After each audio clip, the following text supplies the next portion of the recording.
सभी को नमस्ते। आज ये हमारा वीडियो जो मानव जीवन के 16 संस्कार हैं उनमें पहला संस्कार गर्भाधान संस्कार, उसके ऊपर ये वीडियो बनाया जा रहा है। क्योंकि आज के जो बच्चियां शादी कर रहे हैं और उनको जो समस्या आ रही है सामने कि बच्चे ना होना या बच्चे अगर हो रहे हैं तो बीमार पैदा हो रहे हैं, तो इसका क्या कारण है? तो इसका ये कारण है कि हम जो हमारे ऋषि मुनियों ने जो हमारे लिए संस्कार लिखे हैं कि भाई इन संस्कारों में रह करके आपको अपने बच्चे पैदा करने हैं, तो उसका ये एक संस्कार है। तो पहले तो मैं ये बता देता हूँ आपको कि सबसे बड़ा जो बच्चे पैदा ना होने का जो कारण है वो है कि ब्रह्मचर्य का पालन ना करना। ब्रह्मचर्य का अगर आप पालन नहीं करोगे तो पराई स्त्री के साथ या ऐसे ही आप वीर्य को बर्बाद करोगे, तो जब आपको इसकी ज़रूरत होगी, जब आपको बच्चे पैदा करने होंगे, तब आपके बच्चे पैदा नहीं होंगे, अगर होंगे तो बीमार होंगे। तो इसलिए जो स्वामी दयानंद ने ये संस्कार विधि लिखी है, इन संस्कार विधि में लिखा है कि हमको किस उम्र में शादी करनी चाहिए और क्या हमको गैप करना चाहिए। तो सबसे पहले तो उन्होंने जो शादी की उम्र लिखी है तो वो बच्ची की 16 वर्ष उम्र लिखी है, और जो लड़का है उसकी 25 वर्ष उम्र लिखी है। 16 वर्ष कम से कम उम्र लिखी है, और ज़्यादा से ज़्यादा मैं आगे बताऊंगा कि ज़्यादा से ज़्यादा इसमें लिखी है। अगर लड़की की उम्र 24 साल है तो पुरुष की उम्र जो है वो 48 वर्ष संस्कार विधि में लिखी है।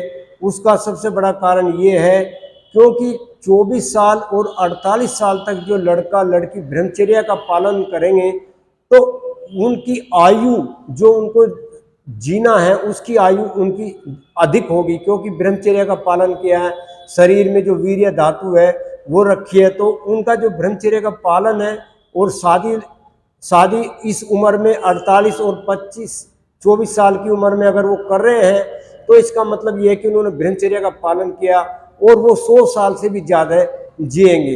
तो इसमें इस तरह की ये बातें लिखी हैं।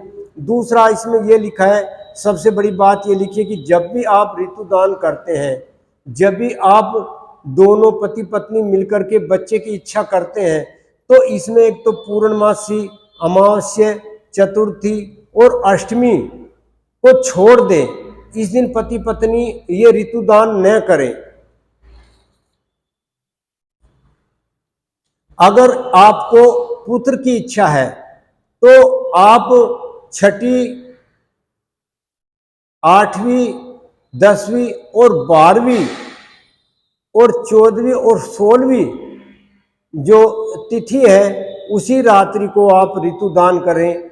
और अगर आपको कन्या की इच्छा है तो आप 5वीं, 7वीं, 9वीं, 15वीं ये चार दिन जो आप रात्रि के हैं उसमें ऋतुदान करें।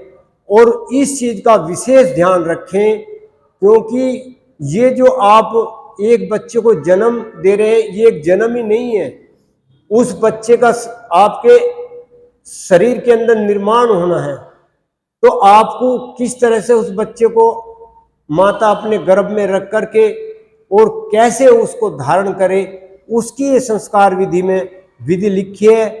आप इसको ज़्यादा से ज़्यादा शेयर करें और इस चीज़ का ज़्यादा शेयर करें कि ये जो हमारी संस्कार विधि है इसको आप जरूर पढ़ें।